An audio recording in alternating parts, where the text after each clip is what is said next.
amasengesho y'abiki gihe yahindutse gusenga kubwira Imana ngo nanjye ndashaka kubukomeye. Ariko gusenga nyako ni ugusenga kubwira Imana ngo ukomere biciye muri njyewe. Bana gusenga ngo twebwe dukomere, tubwire Imana ngo ukomere. Hari amagambo muri iki cyumweru ndimo ndigisha hejuru y'umuhamagaro, ariko zamura amaboko tuvuge cyane amen. Kongere kandi haleluya haleluya.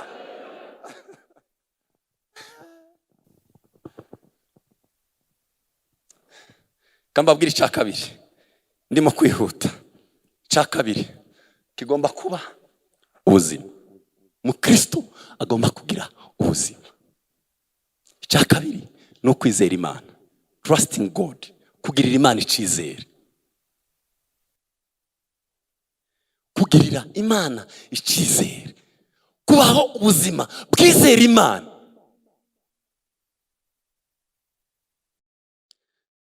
Kubaho ubuzima bwizera Imana, Imana ikabona uyifitiye icyizere kitabaho. Bijya bisa naho tugirira Imana amakenga, ntitujya twizera Imana byuzuye. Ariko nkunda Yobu. Yobu abagabo b'inshuti ze baramugendereye amaze kurwara, ngo bamara iminsi 7 bicaye ntawe uravuga ijambo na rimwe. Iminsi 7 irashira barimo baramureba yishima. Umunsi wa mbere batarabumbura akanwa kabo, umunsi wa mbere urashira, umunsi wa kabiri urashira, umunsi wa gatatu bakicumiwe gusa. Iminsi 7 irashira, babona babirudati, babona kurambura akanwa baravuga. Ariko nkunda amagambo Yobu yabasubije, arababwira ngo nubwo Imana yoza yonyine ikanyiyishira. Umva kwizera Imana ku rwego wotekereza ko apana abantu bo kwica, ku rwego wotekereza ko nubwo ese twavuga amina, ku rwego wotekereza ko nubwo Imana ubwayo yoza n'icuma ikakwiyikira, ukayibwira ngo memsi habe nubwo wowe ubwawe woza ukanyica zakomeza kwiringira. Ariko twebwe twatubwira Imana ngo nuramuka utabikoze.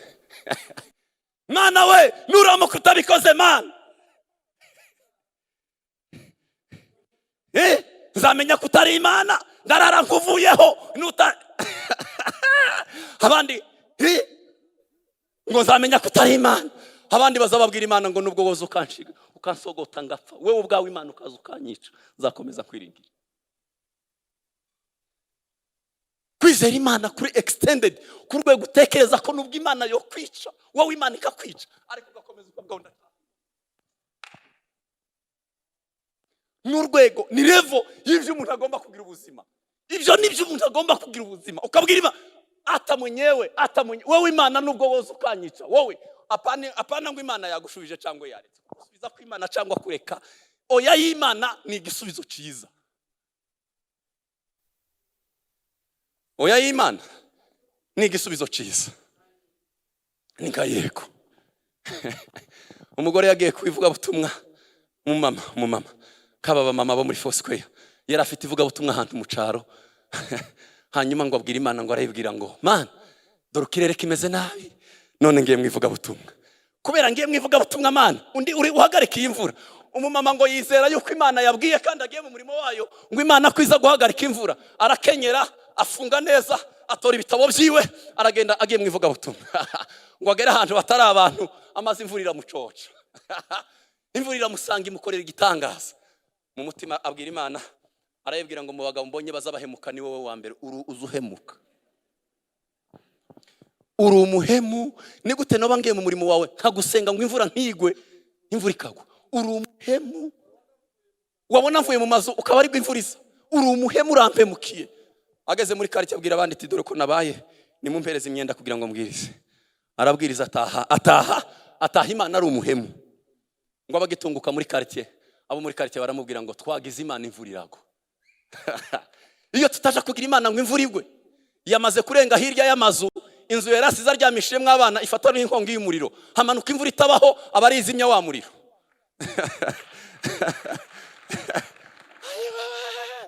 Ese tuvuge amen.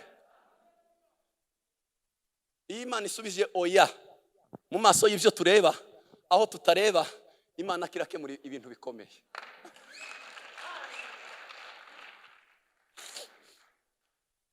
Ariko twebwe tubonye oya, ariko Mana uri umuhemu, ariko Mana warampemukiye. Aho utareba oya y'Imana ni igisubizo. Aho umumama atarimo areba hano hirya y'aho atarenze amaso, Imana yahoze imukemurira ikibazo. Iwe akavuga ngo imvura kuri njyewe ni ikibazo, ariko hano inyuma Imana kirakemura ikibazo. Imyenda kiraroba, ariko Imana kirarinda abantu umuriro.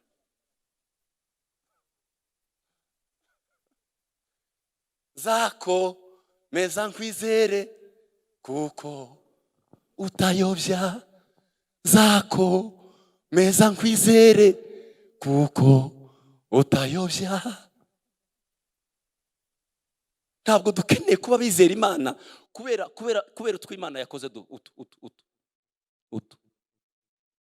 torero.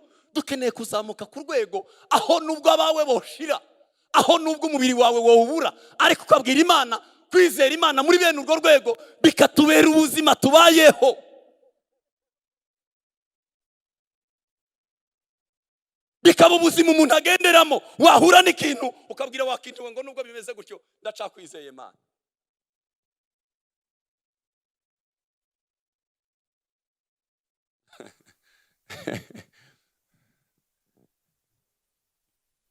Kwizera Imana nivyo bisaba imanura imbaraga zayo. Gukora kw'Imana kuza kumanurwa no kuyizera. Kwizera ubushize narababwiye, ngire ngo ni hano, narababwiye ngo mu isoko ry'ibitangaza ifaranga rikorayo baryita kwizera.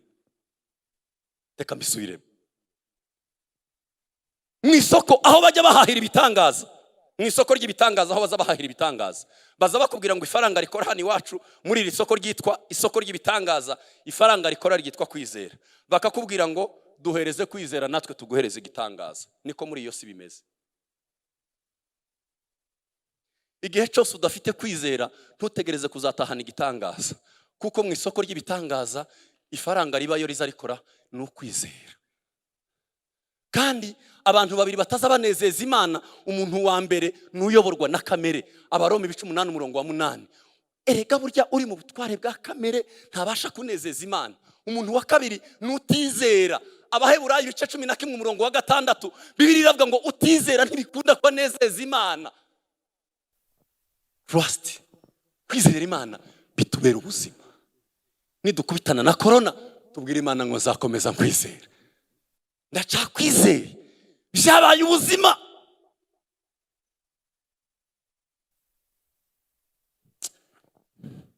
Cya gatatu turacyari kumwe. Munyitabire rimwe gusa amen. Twongere ijwi rimwe kandi tuvuge cyane haleluya. Cya gatatu umuntu agomba guhindura ubuzima. Reka mbyitike meditation, kugira umwanya wawe n'ijambo ry'Imana. Byananiye urubyiruko, byananiye abamama, byananiye abapapa, kugira umwanya wawe n'ijambo ry'Imana. Bizakubera ubuzima. Ibyanditswe mu gitabo cy'aya mategeko, mu gitabo cya Yoshua niko Imana yamubwiye uzabigira ubuzima. Amagambo yanditse muri iki gitabo, amagambo yanditse muri iki gitabo uzayasoma ubyutse, uyasoma uryamye, uyasome wicaye, uyasome ukinguye iwawe, uyandike ku bikomangizo by'inzu zawe. Ibyanditswe muri iki gitabo uzabihindura ubuzima. Uzabihamye wicaye, ubihamye usohotse. Ibyanditswe muri iki gitabo, ibyanditswe muri iki gitabo, byanditswe muri iki gitabo. Nibiba ngombwa Bibiliya iravuga ngo yabwiye Abayisiraheli, irababwira ngo nibiba ngombwa ko mwiyandika mukambara ibikoma, ngo muzandike ibikoma byanditsweho ibyanditswe muri iki gitabo. Muzabihamye mwicaye, mubihamye muhagurutse, nimuja kugenda mubivuge. Nibyo ibyanditswe muri iki gitabo, byanditswe muri iki gitabo. Nta mukristo ubasha kugera ku rwego Imana ishaka utabaho ubuzima bwawe na Bibiliya, ubuzima bwawe na Bibiliya. Utagira umwanya wawe n'ijambo ry'Imana ntibikunda. Tuziterera, tuzabyina ijuru yabize, ariko niba utagira umwanya wawe n'ijambo ry'Imana ni ikibazo ufite mu buzima. ese niba ntagira umwanya wanjye n'ijambo ry'Imana, kosorwa niki? Niba utagira umwanya n'ijambo ry'Imana, kandi ijambo ry'Imana ariyo miroir. Abakobwa tuvuge amen. Aho abakobwa tuvuge amen. Ko nayo majwi yanyu yose.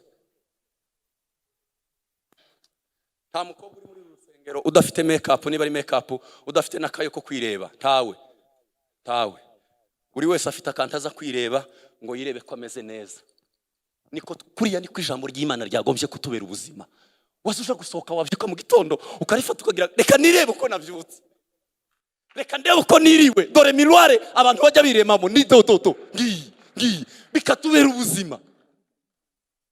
Turi mwisi duteraho urwondo, turi mwisi duteraho ibitwanduza, ariko niba tutagira ijambo ry'Imana ritubwira ngo ahangaha warugiye kugenda nabi, ni gusora mu buzima.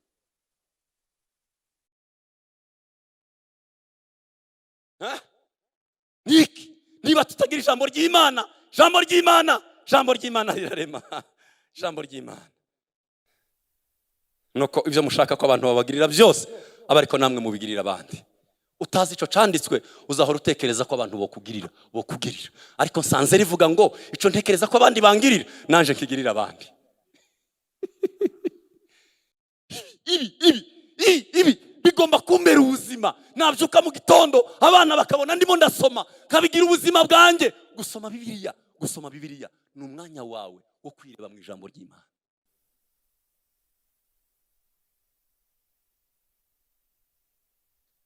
Basore nshuti zanjye, hano harimo abasore benshi, abamama n'abapapa ni bake.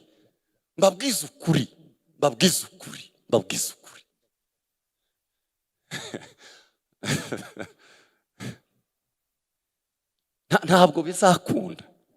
ntabwo bizakunda ko hari urwego tuzageraho niba ibikingiki kitaratubera ubuzima.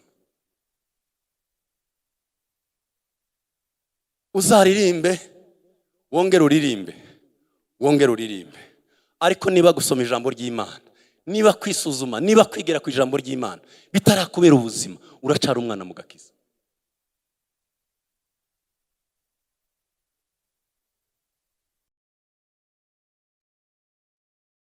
Niryo dukeneye kugira ubuzima bwa mu gitondo na nimugoroba. Nimbyuka vuga ijambo ry'Imana, ninjya kuryama vuga ijambo ry'Imana, ninjya gusohoka iwanjye ijambo ry'Imana ribe ubuzima umuntu abayeho.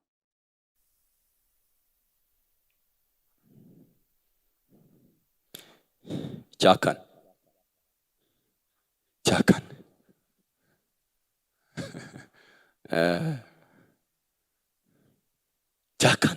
no kumvira Imana. Obey, kumvira Imana. Cyakane ugomba kugira ubuzima no kumvira Imana. Kandi twumvire kubw'inyungu zacu, ariko kumvira byabaye ubuzima, kumvira biri ubuzima. Reka mbabwire konfi, kuramya kutabanjirijwe no kumvira n'icaha. Kuramya kutabanjirijwe no kumvira n'icaha.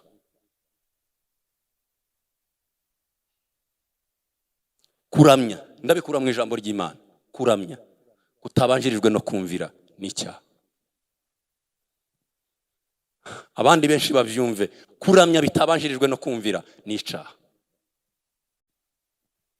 Imana yabwiye umwami iramubwira ngo ugende urimbura Abameleki. Ugende urimbura Abameleki, urimbura abana, urimbura abakuru, urimbure n'umwami, urimbure intama, urimbure ihene, urimbure ntusigane ikintu na kimwe, urimbure. Abisiraheli umwami yagombaga kumvira icyo Imana imubwiye, akarimbura adasize n'ikintu na kimwe. Yigira inama, aravuga ngo nabonye inka nziza, nabonye intama nziza, nabonye abakobwa beza, nabonye ibintu byiza, reka mbifate njye kubitambira Imana, njye kuramya. Arabifata byose uko byakabaye, aravuga ngo reka njye kuramya Imana, ngibi bitambo nzaniye Imana. Imana iramubwira ngo ico nishimira, iki wakoze gihindutse icaha, ico wari kubanza gukora ni ukunyumvira. Ntabwo Imana ikeneye ko turamya cyane, ikeneye ko tubanza kumvirayo ngo tubone kuyiramya. igihe cyose tutaratekereza ngo dukeneye kumvira iki, ndabikunda cyane, nzambigarukaho kenshi. Tujya twumvira ngo tube icyo Imana ishaka, tukumvira ngo dukore icyo Imana ishaka.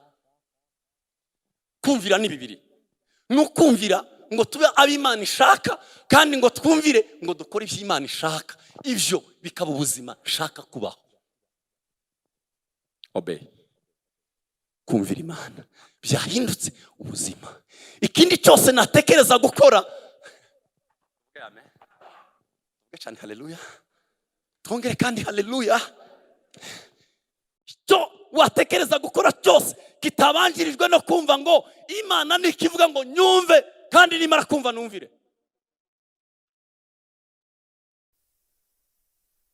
Muri gihe barabwiriza, abantu bakabwiriza, bwaca hano bakabwiriza, kuwa gatatu bakaza bakabwiriza, indirimbo zikaza, abavuga bakavuga, ariko nturatekereza n'ijambo n'umunsi n'umwe ngo utekereze ngo ese niki binsaba ngo mbe uw'Imana ishaka, niki binsaba ngo nkore icyo Imana ishaka.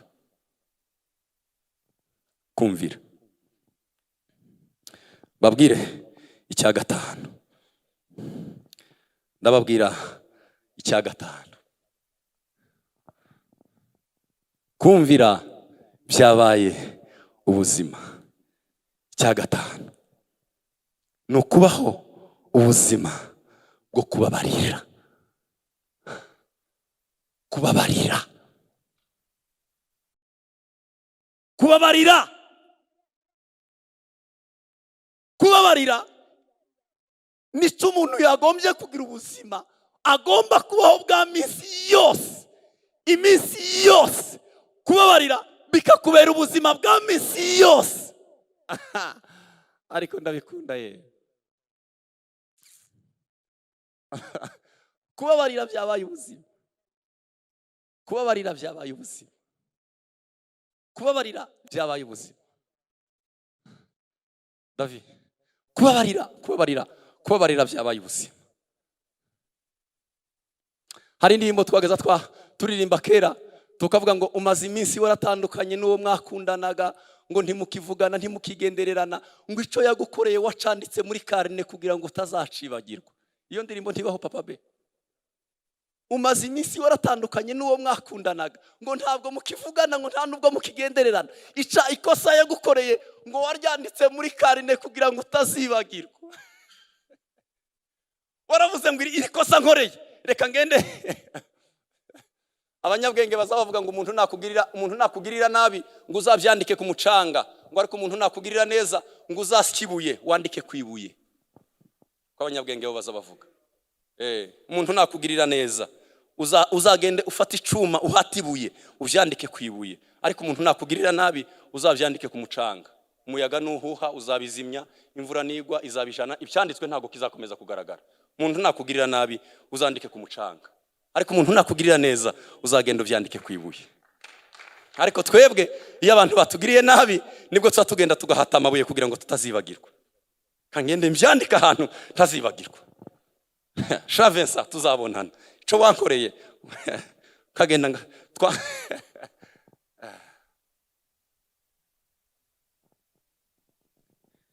iyo tutarababarira, iyo tubayeho ubuzima butababarira, nuko tuba tumeze. Niba hari umuntu wakubabaje utarababarira, nuko bimeze. Iyo tumeze gutya, uyu mugabo ntashobora kugenda. Kubera iki? Sindamubabarira. Yewe sindamubabarira, kandi nanjye sinshobora kugenda. Ubuzima bwo kutubabarira buduhindura abahagaze mu gakiza badatera imbere. Iyo ubayeho ubuzima butababarira, genda wa ntabwo bikunda kugeza umunsi uzarekura. Iyo tutarababarira dufite abo twikoreye, aho twari tugeze umunsi twaretse kubabarira niho tugihagaze. Nta rugendo rw'umukristo rubaho utababarira, ntarwo. Twobyumva ayiwe ushaka wobyumva cyangwa ukabireka, ariko urugendo rw'umukristo utarababarira, aho wari ugeze wa munsi byakubabaje ntiwababarira, niho gihagaze kugeza n'uyu munsi. Niba ushaka kugenda jya wiga kubabarira umuntu kugira ngo bigufashe ubone uko ukomeza urugendo. ariko niba utarababarira, niba utarabaho ubuzima bwiga kubabarira, harya wari ugeze naho oya, nta yindi ntambwe y'umuntu azatera iyo atarababarira. Ubu mukandagiye ntaho wajya. Banza ubabarire kubw'inyungu zawe kugira ngo ubone gukomeza urugendo. Abo duhura nabo muri iyi si n'abadukorera amakosa, ariko iga kubabarira kugira ngo mbone uko nkomeza.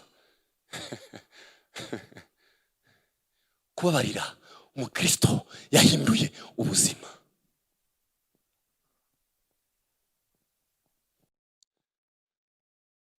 Iyo utariga kubabarira kubera iyi mpamvu Yesu yaravuze ngo mubabarire kuko namwe nibwo muzababarirwa.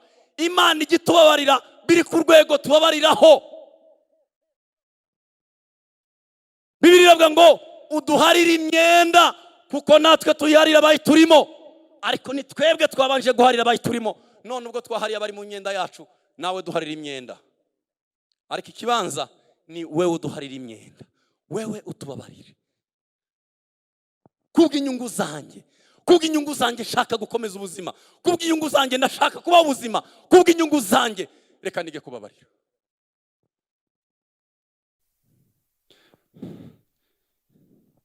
Cya gatandatu ni ukubaho ubuzima bwo gutanga. Pasiteri Kado ni inshuti yanjye. Ari ijambo yambwiye kera muri 2000, ntabwo ari kera cyane, muri 2016. 2016 nari kumwe n'umusore w'inshuti yanjye wapfuye witwaga Jacques. Twari tuvuye kuri Sport View hano hirya, hari umwana yaravuye kubatiza, ambwirira ijambo avuye kuvuga ryagiye mu mutwe wanjye. Arambwira ngo Jacques yari inshuti yanjye, Jacques wapfuye yari inshuti yanjye yo ku mutima, ariko Imana yaramukunze iramujyana. Jacques yari inshuti yanjye. Pasiteri abona ukuntu twari dukundanye na Jacques, arambwira ngo ngo kumukundanye na Jacques yaramubwiye ngo ni umudiscipline, niko Jacques yaramubwiye ngo twigana ijambo ry'Imana. Arambwira ngo niba mutarasangira Jacques, ngo mutarasangira ikofi, ngo muzamusangira za ruga, ngo ko murarabeshanya muri indyarya. Niko ico gihe ngewe nicyo yabimbwiye, biri yavuye kuvuga none. Twabihinduye ubuzima na Jacques, yageza nsanga akambwira ngo gusopa murabizi, ndagusaka, akambwira ngo ndagusaka, agafata ikofi yanjye akambwira ngo ndayijyana, atitaye ngo harimo amafaranga ngahe, akayijyana, bwaca akayingarurira nta kintu kirimo. Cyangwa ngewe twahura kamubwira ngo izo ufite zose ndazijana, ndatwara kofi yawe nawe twari yanjye, hanyuma tuzongera duhure, kizavuka ntitukizi. Twarakundanaga, twari dusangiye gusenga, tugasangira n'ibyo tubifite gutanga. Timureba none mu rusengero, uyu munsi mu rusengero baravuga gutanga. Tuzamura amaboko tuvuga cyane haleluya. Iyo tugeze kuri iki kirakomeye. Aho ubutunzi bw'umuntu buri niho umutima wawe uzuba. Aho ubutunzi bwawe buri niho umutima wawe uri. Abize kujyana umutima wabo ku Mana, ibyabo bazabifata bakabishira ku Mana. Gutanga n'ubuzima, kugira ngo umutima wiwe ujya aho ubutunzi buri. Nta muntu uzujyana umutima aho ubutunzi bwe butari. Kandi iyo nibiri ijambo ry'Imana. Ubu twese bo tubaza twavuga ngo imitima yacu iri mu ijuru. Ubu twese imitima yacu iri mu ijuru, ariko ubutunzi bwacu niyo buri. Gutanga byabaye ubuzima. Iyo umuntu hagurutse hano akavuga ngo yewe ntanze miliyoni, abantu bazakoma amashyi zikenda. We yatanze amafaranga menshi. Yatanze hehe? Ninde wari waje kurigisha agiye kubikisha amafaranga ye ngo nagera kurigishe abandi bicaye inyuma yiwe ku musitari ngo bamukomera amashi? Wabikije. Ntituramenya ko gutanga ari ukwibikiriza ubutunzi bwacu. Ntabwo mubyumvishije. Kambisubiremo. Woja kurigishe konfi, ugiye kubitsa amafaranga miliyoni 3. Ugasanga umukashi ukamubwira ngo mbikirize ifaranga. Natwe turicaye tugiye kubitsa, hanyuma tukagukomera amashi.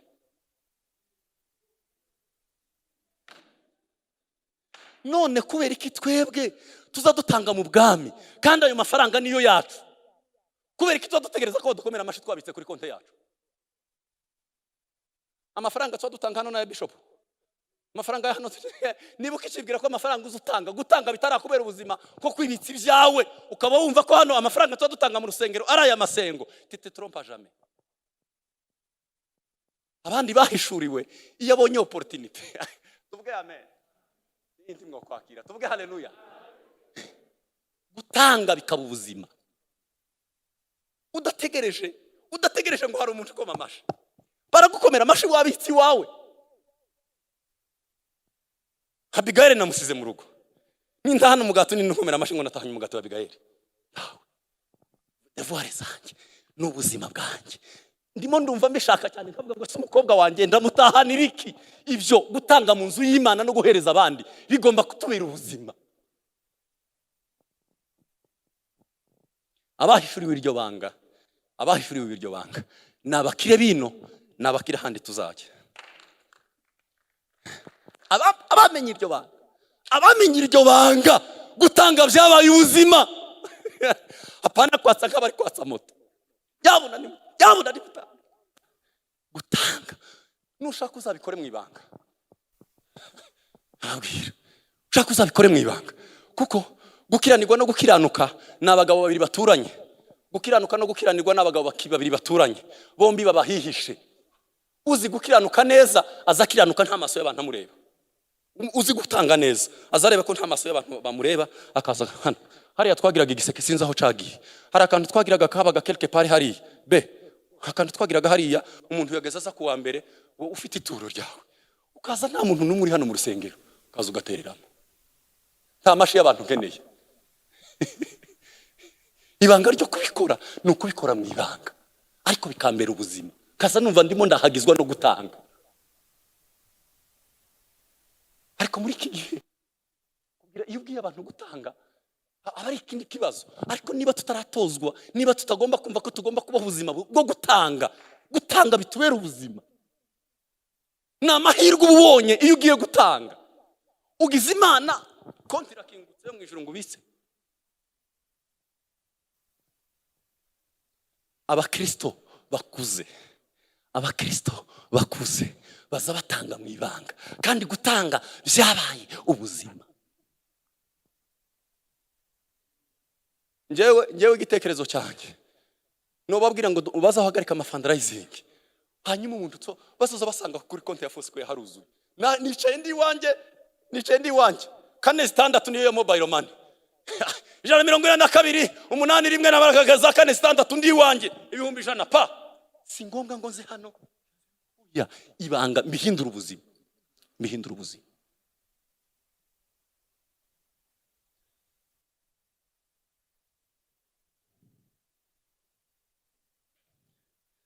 Turacari kumwe ba murashankunze se tuzamura amaboko tuvuge cyane haleluya.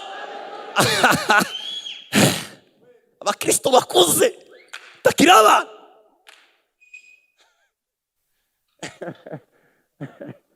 ejo bundi hari abo twashwanye ndimo kubwiriza narimo ndababwira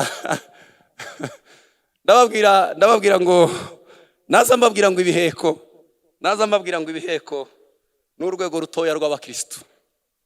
Gudiringa n'ibiheko n'urwego rutoya rw'abakristo.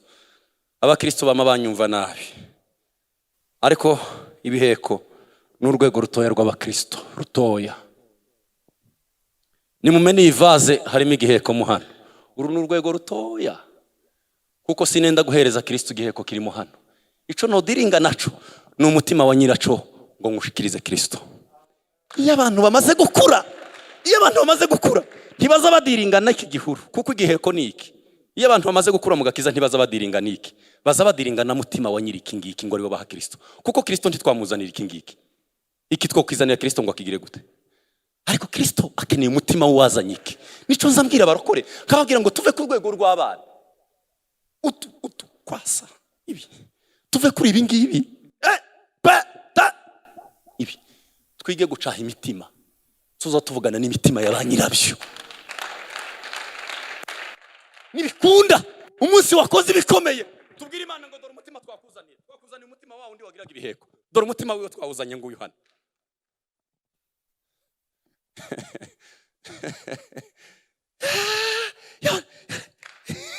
Maturité spirituelle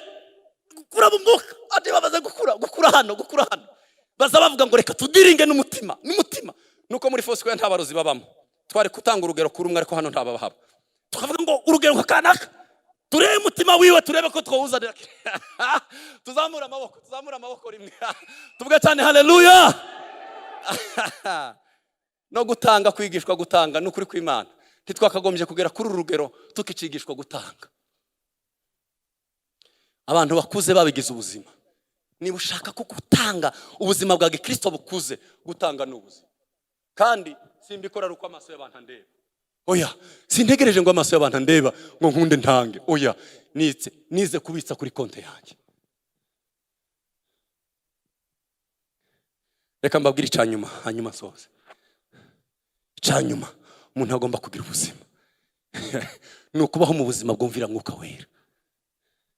Depending kubaho uri muri dependance ya Mwuka Wera.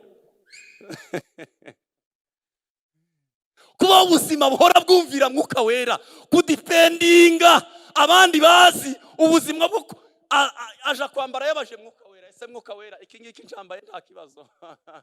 Ese Mwuka Wera aza Umwuka Wera w'Imana uba muri we ni uzi umwemeza ibyo agomba gukora. He depends, adependinga ubuzima bwe bwose budependinze kuri Mwuka Wera.